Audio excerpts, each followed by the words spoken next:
Oke teman-teman, Bapak Ibu, mungkin saya akan minta bantuan Bapak Jason untuk berbagi layar.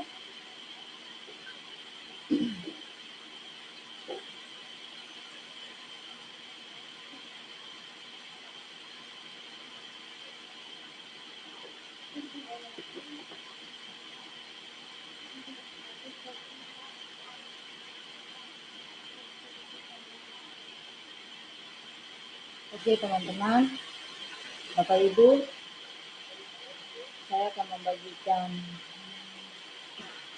materi diseminasi tentang budaya positif.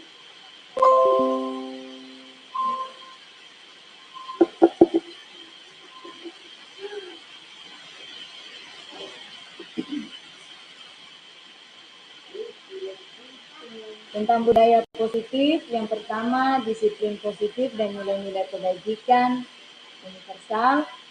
Yang kedua, teori motivasi, hukuman dan penghargaan. Yang ketiga, keyakinan kelas. Dan yang keempat, segitiga restitusi. Yang pertama, disiplin positif dan nilai-nilai kebajikan universal. Ya, ini ada beberapa teori kontrol menurut Dr. William Glasser. Yang pertama, ilusi guru mengontrol murid.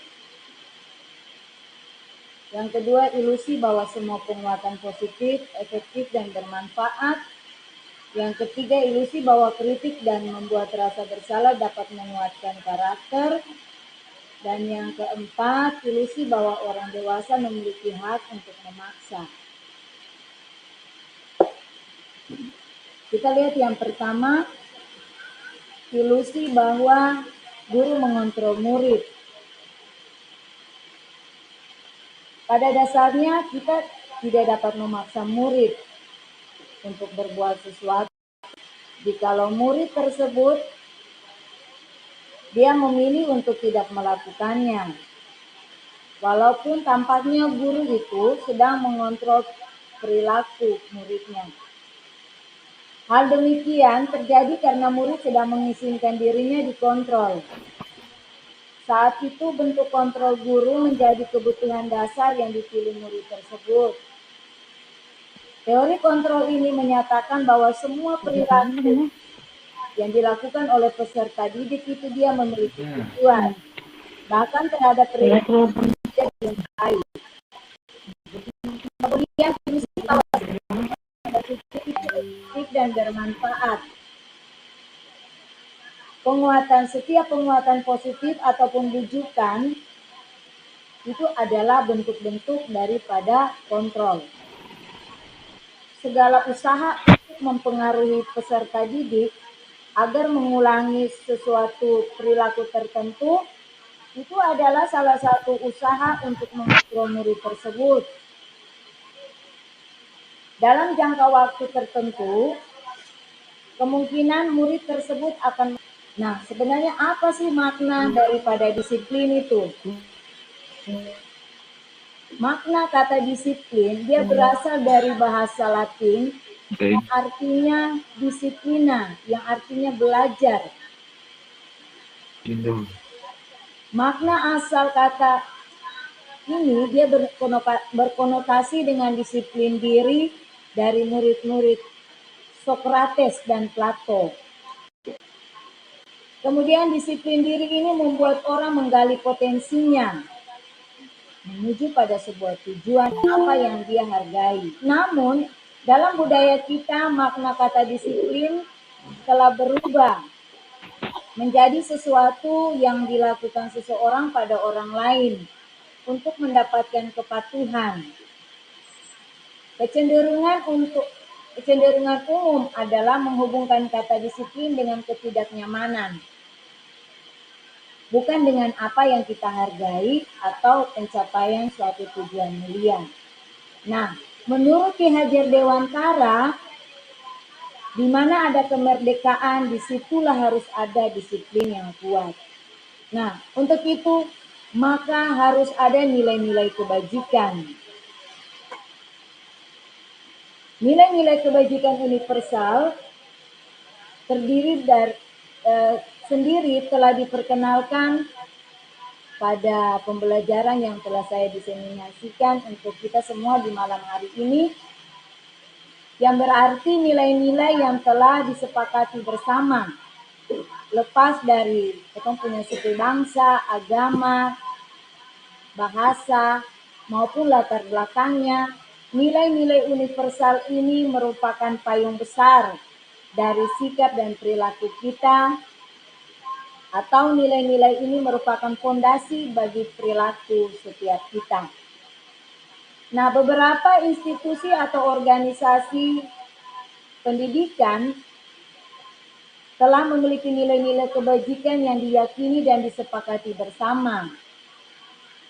Salah satunya nilai-nilai kebajikan yang dipakai dalam kurikulum Merdeka, yaitu Profil Belajar Pancasila, di mana yang pertama beriman, bertakwa kepada Tuhan Yang Maha Esa, dan berakhlak mulia. Yang kedua mandiri, bernalar kritis, berkebinekaan global, bergotong royong, serta kreatif.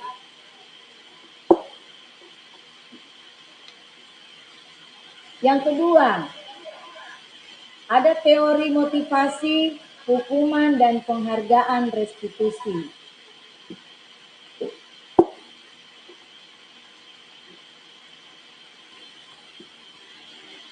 Teori motivasi perilaku manusia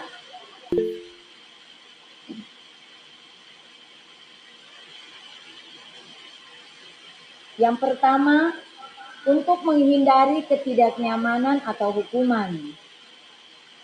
Terkadang untuk menghindari ketidaknyamanan atau hukuman, itu sering muncul pertanyaan, apa yang akan terjadi apabila saya tidak melakukannya?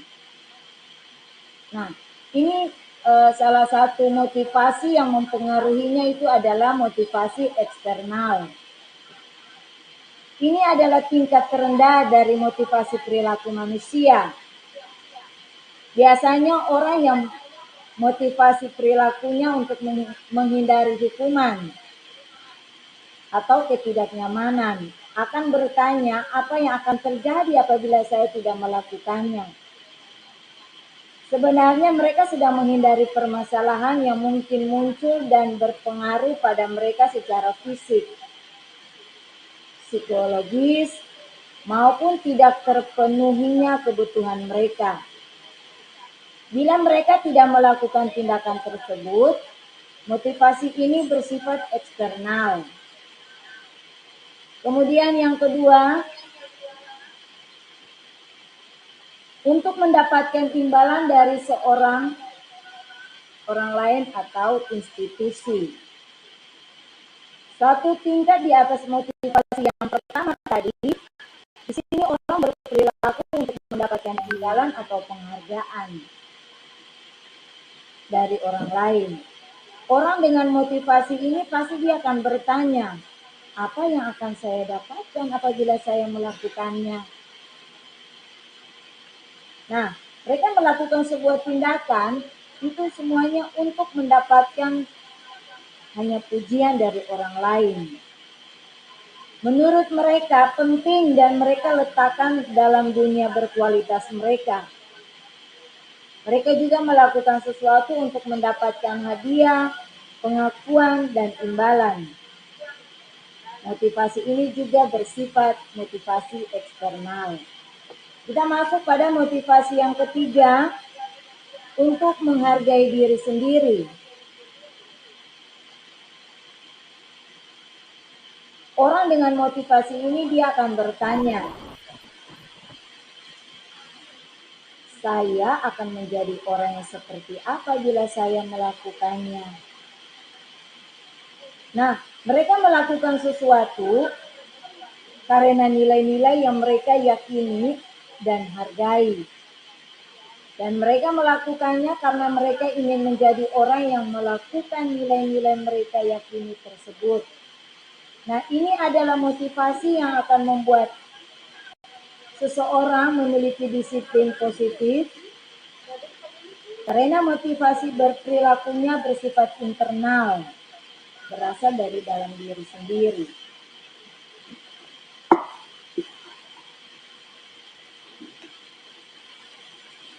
Iya, kita melihat apa itu hukuman, apa itu konsekuensi, dan apa itu restitusi. Hukuman itu bersifat tidak terencana atau dia datang tiba-tiba.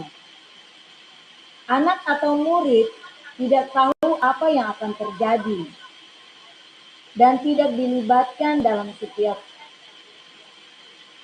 perencanaan tersebut. Kemudian hukuman itu dia bersifat hanya satu arah. Dia terarah dari pihak guru yang memberikan kepada dan murid itu hanya menerima suatu hukuman tanpa melalui suatu kesepakatan atau pengarahnya dari pihak guru, baik sebelum atau sesudahnya. Hukuman yang diberikan bisa berupa fisik maupun psikis, murid untuk disakiti oleh suatu perbuatan atau kata-kata. Yang berikut bicara tentang konsekuensi. Konsekuensi itu sudah terencana atau sudah disepakati, sudah dibahas dan disetujui oleh murid dan guru. Umumnya, bentuk-bentuk konsekuensi dibuat oleh pihak guru atau pihak sekolah, dan murid sudah mengetahui sebelumnya. Konsekuensi yang akan diterima bila ada pelanggaran. Nah, pada konsekuensi, murid dibuat tidak nyaman untuk jangka waktu yang pendek. Yang dimaksudkan dengan jangka waktu yang pendek ini adalah pengaruh kepada peserta didik itu hanya dalam jangka waktu yang pendek. Jadi dia tidak akan sakit hati dalam jangka waktu lama. Tetapi mungkin dia akan marah, kesal, kecewa, namun dalam jangka waktu yang sangat pendek. Kemudian restitusi. Restitusi adalah proses menciptakan kondisi bagi murid untuk memperbaiki setiap kesalahan. Sehingga mereka bisa kembali pada kelompok mereka dengan karakter yang lebih kuat. Itu menurut dosen 2004. Ya, kita melihat pada dihukum oleh penghargaan.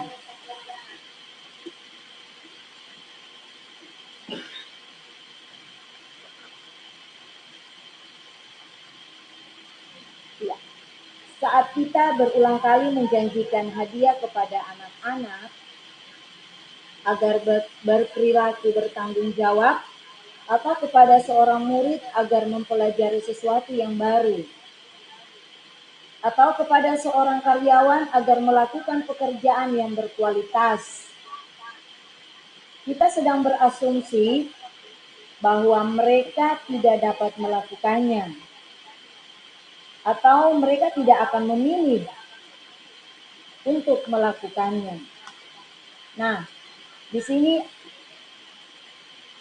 dihukum oleh penghargaan, bahwa penghargaan berlaku sama dengan hukuman. Dalam arti meminta atau membujuk seseorang melakukan sesuatu untuk memenuhi suatu tujuan tertentu. Dari orang yang meminta, membujuk, dorongannya itu biasanya dorongan eksternal dan akan ada faktor ketergantungan. Beberapa dampak dari pemberian penghargaan, itu menurut Alfie Kohn 1993. Ada beberapa yang harus kita lihat. Yang pertama, pengaruh jangka panjang dan jangka pendek. Di sini ada pemberian penghargaan itu memang efektif jika kita menginginkan seseorang melakukan sesuatu yang kita inginkan dalam jangka waktu pendek. Jika kita menggunakan penghargaan lagi dan terus lagi, maka orang tersebut akan tergantung pada penghargaan yang diberikan serta kehilangan motivasi dari dalam. Kemudian yang ketiga, jika kita mendapatkan penghargaan untuk melakukan sesuatu yang baik, maka selain kita senantiasa berharap mendapatkan penghargaan tersebut lagi, kita pun menjadi tidak menyadari tindakan baik yang kita lakukan. Kemudian penghargaan yang menghukum.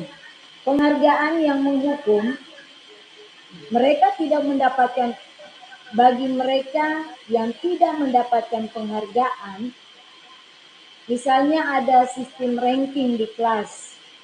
Mereka yang mendapatkan ranking kedua atau ketiga dan seterusnya, mereka akan merasa paling dihukum dengan adanya pemberian ranking tersebut. Kemudian, memberikan penghargaan dan hukuman adalah hal yang sama. Jadi Bapak Ibu, orang tua terkadang kita merasa bahwa penghargaan dan hukuman itu sama. Tapi sebenarnya untuk penghargaan dan hukuman itu adalah menurut kita itu hal yang berbeda. Namun dalam disiplin positif yang saya diseminasikan buat kita di malam hari ini, bahwa penghargaan dan hukuman itu adalah hal yang sama. Karena keduanya mencoba untuk mengendalikan perilaku seseorang. Kemudian, karena orang pada dasarnya tidak suka dikendalikan dalam jangka waktu yang lama. Nah, penghargaan itu akan terlihat sebagai sebuah hukuman. Jika suatu penghargaan diharapkan, namun Anda tidak mendapatkannya, Anda akan merasa dihukum. Itulah penghargaan yang menghukum. Kemudian penghargaan mengurangi ketepatan. Dalam sebuah pencobaan, sekelompok anak laki-laki yang berusia sekitar 9 tahun diminta untuk melihat gambar wajah yang ditampilkan di layar. Dan mereka harus memberitahukan jika wajah-wajah tersebut sama atau berbeda. Nah, gambar-gambar tersebut itu hampir sama. Beberapa dari mereka diberi penghargaan dalam bentuk uang. Pada saat mereka memberikan jawaban benar, sementara sebagian yang lain itu tidak. Kemudian ada lagi menurut hasilnya dari riset yang pertama tadi, anak laki-laki yang dibayar itu membuat lebih banyak kesalahan. Sementara pada riset yang kedua, anak-anak diminta mengingat kata-kata tertentu. Kemudian mereka diminta mengambil kartu yang berisi kata-kata yang diingat tersebut setiap kali muncul. Beberapa anak diberikan permen setiap mereka memberikan jawaban yang benar. Dan sebagian yang lain hanya diberitahu saja bila jawaban mereka benar. Nah, hasil daripada riset yang kedua tadi, anak-anak yang mendapatkan permen jawabannya banyak dan tidak tepat dibandingkan anak-anak yang hanya diberitahu jawabannya. Nah, itulah mengapa sampai penghargaan itu dia mengurangi sebuah ketepatan. Kemudian penghargaan tidak efektif. Penghargaan adalah suatu benda atau peristiwa yang diinginkan, yang dibuat dengan persyaratan. Hanya jika Anda melakukan hal ini, maka Anda akan mendapatkan penghargaan yang diinginkan. Jika saya mengharapkan suatu penghargaan dan tidak mendapatkannya, maka saya akan kecewa dan berkecil hati. Serta kemungkinan lain kali saya tidak akan berusaha sekeras sebelumnya. Kemudian, penghargaan yang tidak efektif ini juga, jika kita memberikan seseorang suatu penghargaan untuk melakukan sesuatu, maka kita harus terus-menerus memberikan penghargaan itu. Karena jika tidak,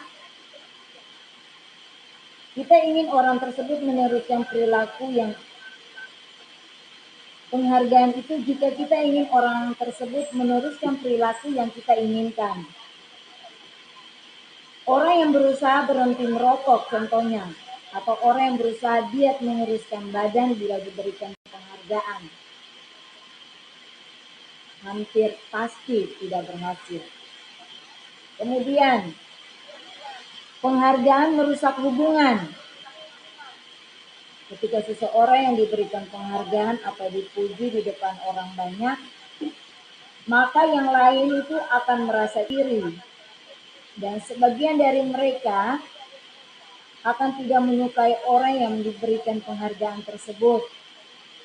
Kemudian jika seorang guru sering memberikan penghargaan kepada murid-muridnya, besar kemungkinan juga bahwa murid-muridnya itu termotivasi hanya untuk menyenangkan gurunya. Mereka tidak akan bersikap jujur kepada guru tersebut. Kemudian penghargaan itu juga menciptakan sebuah persaingan di dalam kelas. Dan biasanya kalau persaingan itu, maka dia juga akan menciptakan kecemasan. Mereka yang percaya bahwa mereka tidak memiliki kesempatan itu, biasanya mendapatkan penghargaan akan berhenti untuk tetap mencoba. Kemudian, penghargaan menurunkan kualitas.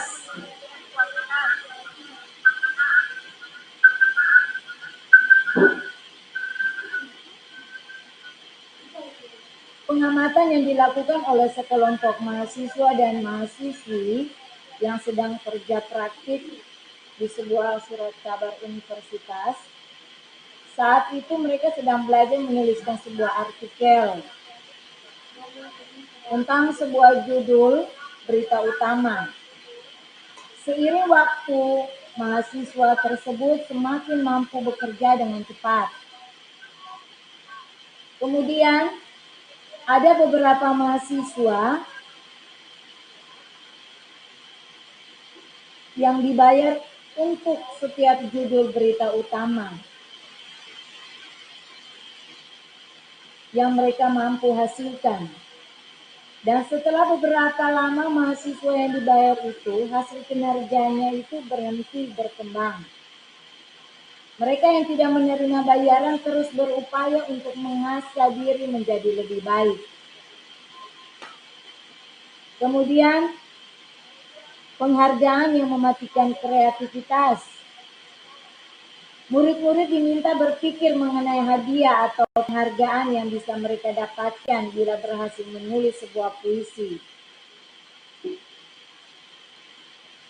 Kreativitas kelompok murid-murid ini menjadi berkurang dibandingkan dengan yang tidak diberitahukan tentang hadiah yang bisa mereka terima. Penelitian ini menunjukkan bahwa pekerjaan seni atau sebuah penulisan cerita menjadi kurang kreatif bila dijanjikan sebuah hadiah ataupun penghargaan. Kemudian dalam tugas-tugas memecahkan masalah di dalam kelas, para murid juga akan memakan waktu lebih lama dalam memberikan jalan keluar, kurang kreatif saat mereka dijanjikan suatu penghargaan.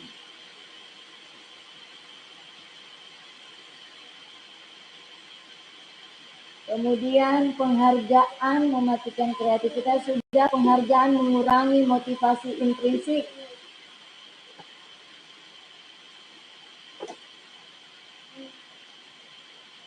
Seorang anak belajar untuk pertama kali menggabungkan huruf-huruf dan kata-kata, serta menyadari bahwa ia dapat membaca.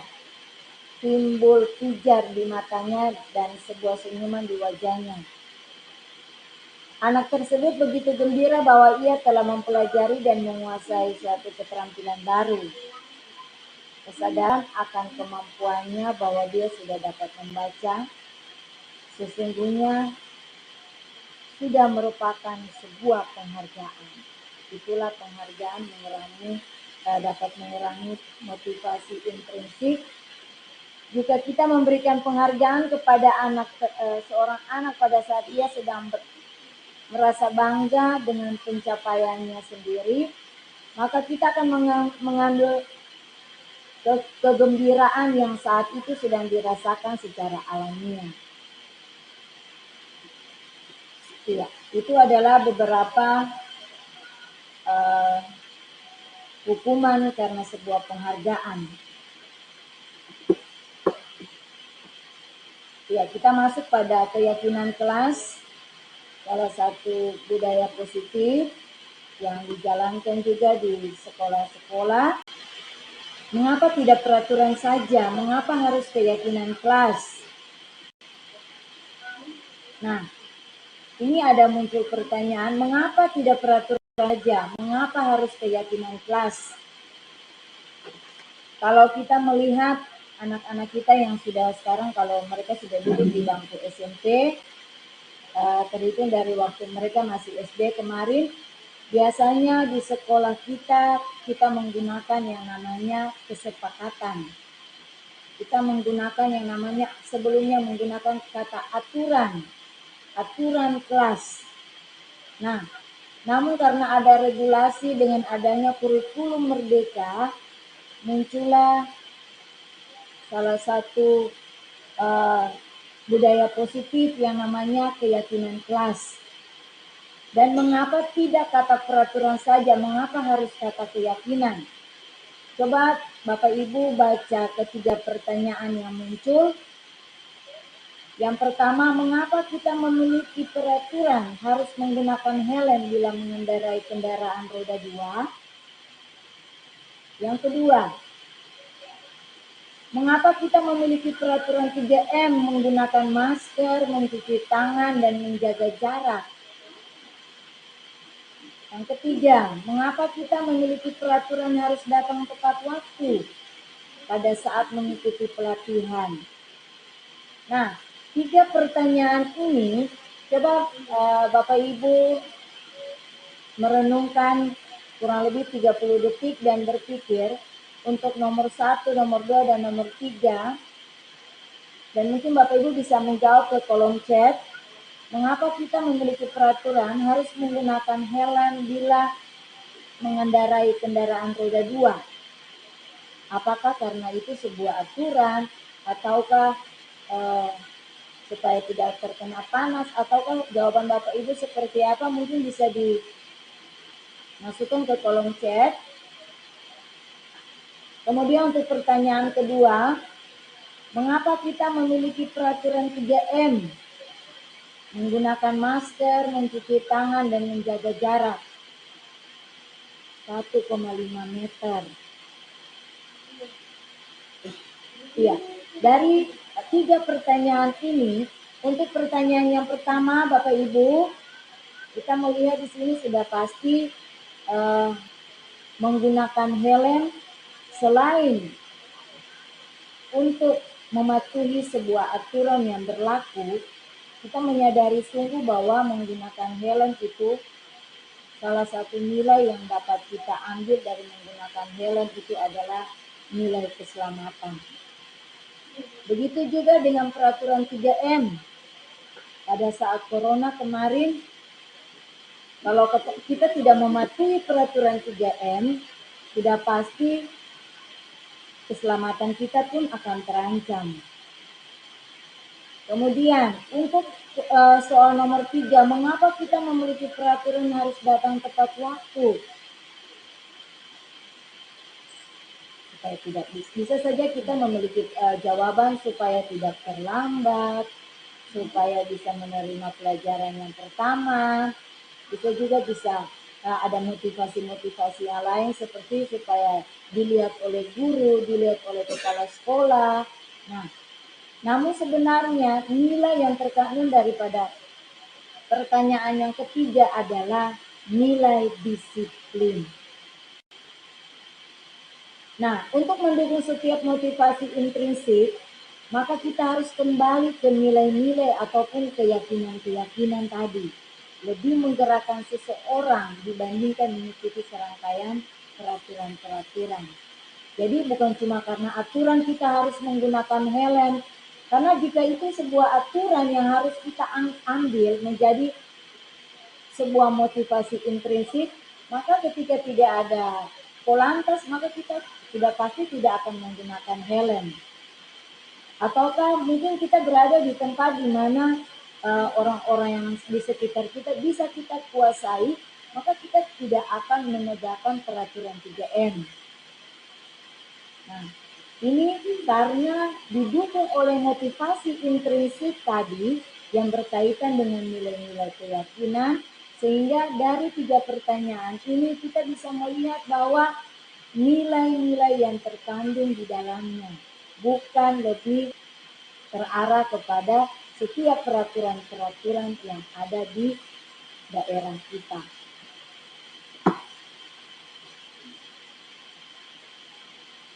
Kemudian kita masuk pada pembentukan keyakinan kelas.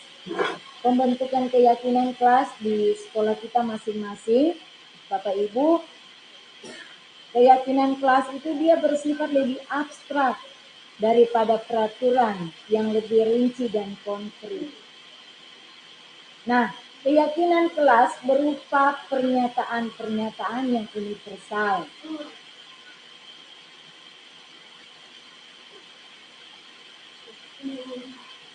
Kemudian, pernyataan keyakinan kelas itu senantiasa dibuat dalam bentuk yang positif. Keyakinan kelas hendaknya tidak terlalu banyak sehingga mudah diingat dan dipahami oleh semua warga sekolah. Kemudian keyakinan kelas sebaiknya sesuatu yang dapat diterapkan di lingkungan tersebut.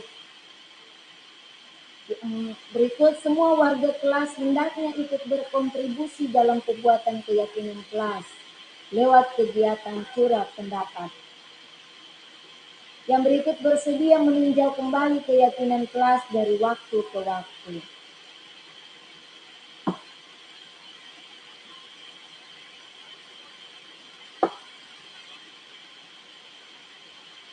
Ya.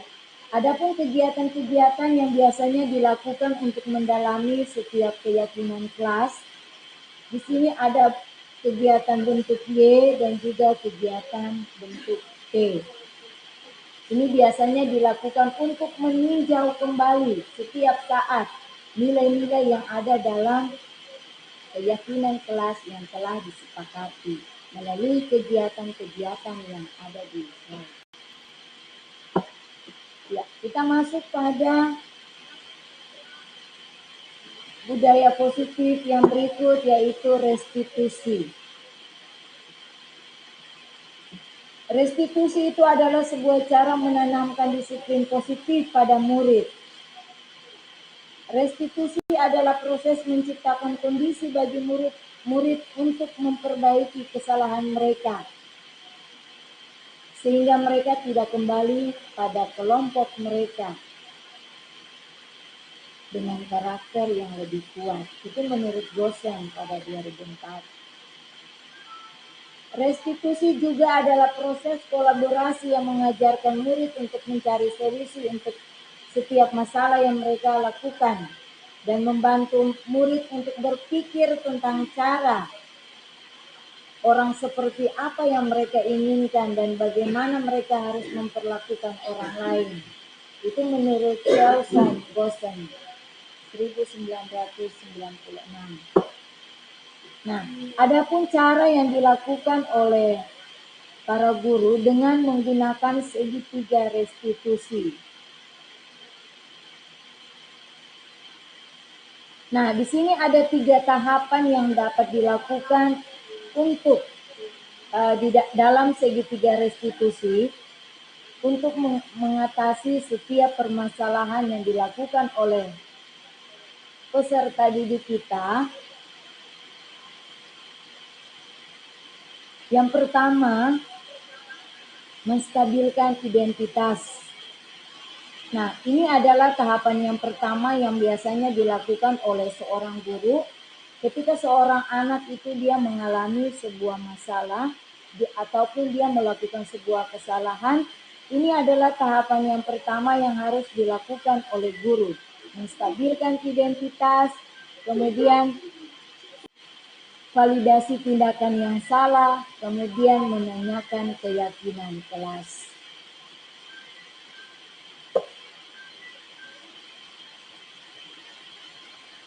Kita lihat yang pertama, Bapak Ibu, menstabilkan identitas. Menstabilkan identitas ini dia bertujuan untuk mengubah identitas anak dari orang yang gagal karena melakukan sebuah kesalahan menjadi orang yang sukses. Nah, keyakinan anak, meyakinkan anak itu dengan cara mengatakan kalimat-kalimat. Berbuat salah itu tidak apa-apa. Tidak ada manusia yang sempurna. Jika saya juga pernah melakukan kesalahan seperti itu, kita pasti bisa menyelesaikan ini. Kalau Bapak Ibu tidak suka mencari-cari atau tertarik mencari siapa yang bersalah, tetapi Bapak Ibu ingin mencari solusi dari permasalahan ini, kamu berhak merasa begitu. Ibu juga pasti begitu. Apakah kamu sedang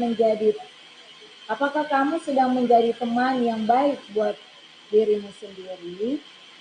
Nah, ini adalah pertanyaan-pertanyaan atau kalimat-kalimat yang biasanya disampaikan oleh guru untuk menstabilkan identitas anak itu. Untuk masuk pada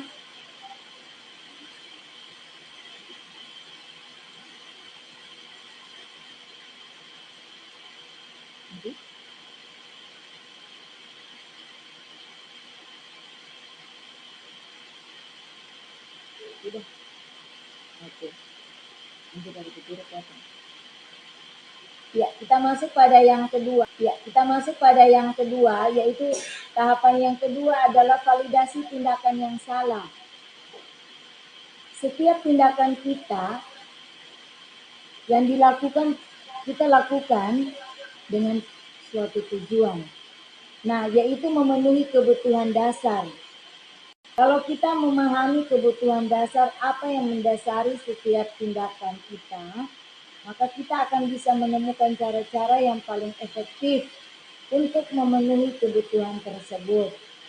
Nah, biasanya untuk validasi tindakan yang salah ini,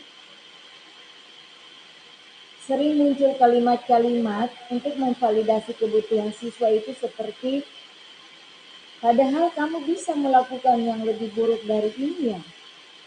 Kamu pasti punya alasan mengapa melakukan hal ini. Kamu patut bangga pada dirimu sendiri karena kamu telah melindungi sesuatu yang penting bagi kamu. Kamu boleh mempertahankan sikap itu, tetapi kamu harus menambahkan sikap yang baru. Nah, ini adalah contoh kalimat-kalimat yang biasanya disampaikan oleh guru untuk memvalidasi setiap tindakan yang salah dari peserta didik kita. Kemudian kita masuk pada menanyakan keyakinan. Ketika identitas itu telah sukses, telah tercapai dan tingkah laku yang salah telah divalidasi, maka anak-anak siap untuk dihubungkan dengan nilai-nilai yang dia percaya. Nah, berkaitan lagi dengan nilai-nilai keyakinan kelas yang telah disepakati bersama di dalam kelas tadi. Nah, nilai-nilai yang dia percaya dan berpindah menjadi orang yang dia inginkan. Nah, untuk itu muncul lagi pertanyaan-pertanyaan yang bisa menghubungkan keyakinan anak dengan keyakinan kelas ataupun nilai-nilai keyakinan yang ada di dalam keluarga. Nah, apa yang kita percaya sebagai kelas atau keluarga? Apa nilai-nilai umum yang telah kita sepakati? Apa bayangan kita tentang kelas yang ideal? Kamu mau jadi orang yang seperti apa? Nah, setelah menanyakan keyakinan kelas, menanyakan setiap keyakinan yang telah disepakati di dalam kelas maupun di dalam keluarga. Nah, dari sini maka muncullah solusi yang bisa berikan oleh murid untuk mengatasi, memecahkan setiap masalah yang dia hadapi ataupun dia lakukan. Sehingga anak tidak merasa bersalah, anak itu dia tidak merasa dihukum. Namun lewat segitiga restitusi ini, maka anak dia akan lebih lagi untuk bertanggung jawab.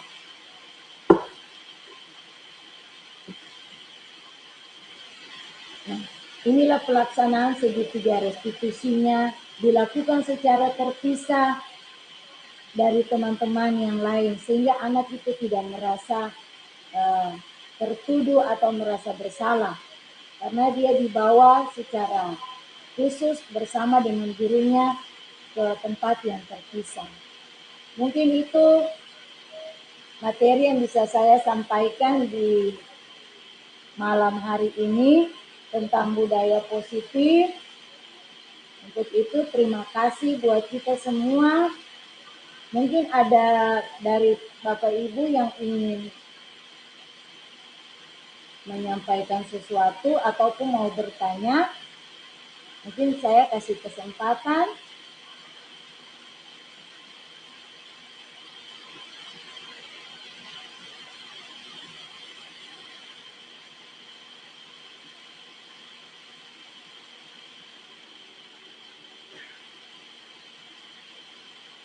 Oke, kalau tidak ada, maka nanti saya akan kirim link absensinya. Mohon Bapak Ibu untuk mengisi link absensinya dan memberikan umpan balik sesuai dengan materi yang saya sampaikan di malam hari ini. Sekian dan terima kasih. Selamat malam. Salve.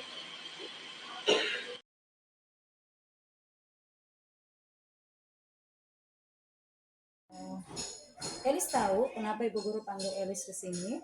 Saya keluar tanpa izin, Bu. Keluar tanpa izin. Memangnya kamu ke belakang buat apa, Elis? Saya jajan, Bu. Saya lapar. Kamu lapar? Memangnya tadi pagi kamu sarapan tidak? Kenapa tidak sarapan? Karena saya bangun terlambat, Bu. Kamu bangun terlambat? Memangnya semalam kamu tidur jam berapa, Elis? Saya sudah lari, Bu. Jadi saya tidurnya kemalaman. Tidur kemalaman, main HP. Terus tadi Elis keluarnya tanpa minta izin sama Ibu Guru. Kalau Ibu Guru mau kasih tahu buat Elis ya, kalau untuk misi anak sekolah itu alangkah baiknya kalau kita tidur itu lebih awal supaya paginya itu kita tidak bangun kesiangan, supaya kita bisa sarapan juga sebelum datang ke sekolah. Nah, menurut Elis, apakah tindakan Elis tadi sudah sesuai dengan nilai keyakinan kelas kita? Tidak. Kalau gitu nilai keyakinan kelas apa yang Elis sudah tidak lakukan? Keluar tanpa izin. Nah, selain keluar tanpa izin, Elis juga tadi apa? Kira-kira ada nilai keyakinan apa lagi? Keluar tanpa izin, kemudian yang tidak sesuai. Saya sebagai anak sekolah, saya bermain HP sampai malam. Jadi saya bangun terlambat, Bu. Oke. Nah, Guru tahu Elis keluar karena alasannya Elis lapar, terus keluarnya untuk jajan.